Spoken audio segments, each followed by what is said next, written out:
My seats are in a neutral position here, kind of both front and back. We had 16 millimeter nuts in front, 16 millimeter bolts in back. Those came out. Now the seats are just sitting here loose. Now, in addition, when we look here underneath, and this plug has pretty much been the same since just about forever on BMWs. Now, I'm not going to undo it yet, but right here you can see the plug, and this has a horse collar on it that we're going to lift, and then the plug will come out. But I'm going to unplug my battery first, and then you're going to have the really unique discovery of what's underneath your seats. I bet you these seats haven't been out since it was manufactured, so who knows what we're going to be able to find here underneath the seats.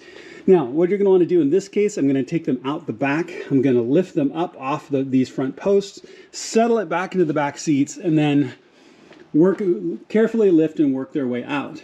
All right, so both seats are out, as you can tell. So a couple of things here. Now, in this particular car, the E53 X5, the seatbelt stays attached to the seat. So in other cars, your seatbelt may attach down to the floorboards or similar. So in this case, the seatbelt's long enough that I can just feed the seat out and get it up and out of the way and not have to take the seatbelt off. Now, you can also tell that the seats are out completely. This is a great opportunity to clean underneath. I know I always do. This may sound a little funny, but I actually kind of don't mind taking my seats out.